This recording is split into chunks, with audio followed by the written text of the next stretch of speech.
মহাভারত। জ্যেষ্ঠশ্রী প্রণাম। দীর্ঘজীবী হও। প্রণাম দিদি। দিদি বসো কুন্তি।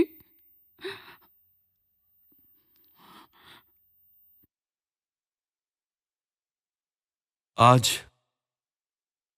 এত দিন পরে আমাকে মনে কি করে পড়ল?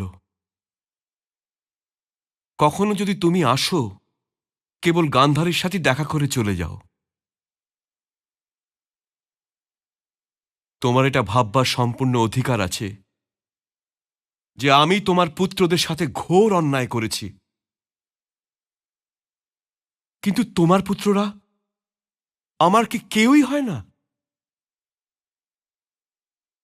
যে অন্যায় ওদের সাথে হয়েছে তার জন্য আমি দুঃখিত, কিন্তু যে অন্যায় আমার সাথে হয়েছিল তার জন্য কেউ দুঃখ পায়নি। আপনি এসব কি বলছেন আর্যপুত্র?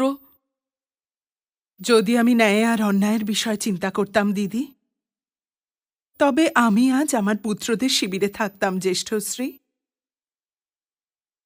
আপনি ওদের জ্যেষ্ঠ পিতাশ্রী, আর ওরা আপনার অনুজ পুত্র।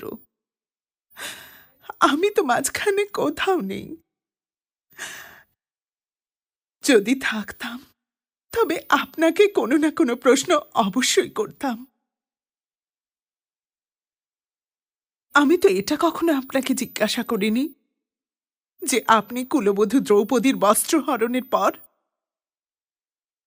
চুপ করে ছিলেন কি করে জ্যেষ্ঠশ্রী?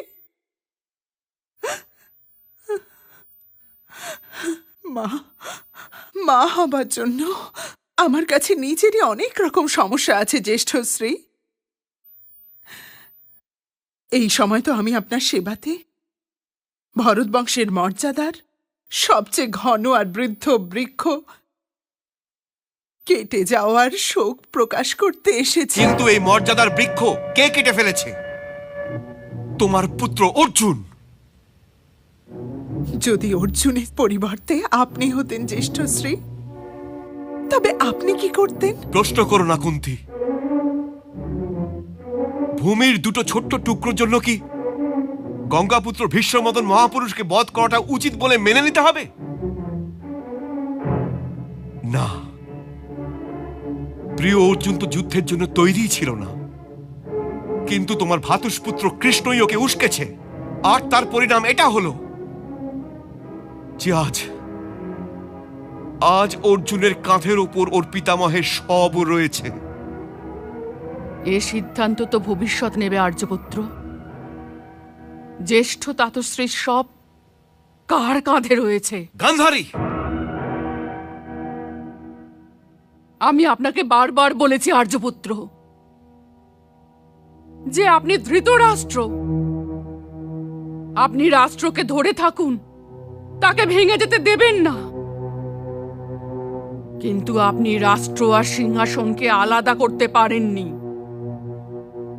পরিণাম এই হয়েছে যে আমি পুত্রহারা হচ্ছি, আর আপনার হস্তিনাপুর ধ্বংস হয়ে যাচ্ছে। হে আর্যপুত্র, এখনো চলুন, আর জ্যেষ্ঠ তাতশ্রীকে মাঝে রেখে সন্ধি করে নিন। জ্যেষ্ঠ তাতশ্রী তো সর্বদাই পাণ্ডুপুত্রদের পক্ষ নিয়ে চলেছেন। আর এটাও বুঝে নাও গান্ধারী, যে সন্ধির সীমা পার করার পরেই যুদ্ধ আরম্ভ হয়েছে। আর যখন যুদ্ধ আরম্ভ হয়েছে তখন আর সন্ধি হতে পারে না, তখন কেবল বিজয় কিংবা পরাজয় হতে পারে। তবুও যদি তুমি জ্যেষ্ঠ তাতশ্রীর কাছে যেতে চাও তবে অবশ্যই যাও।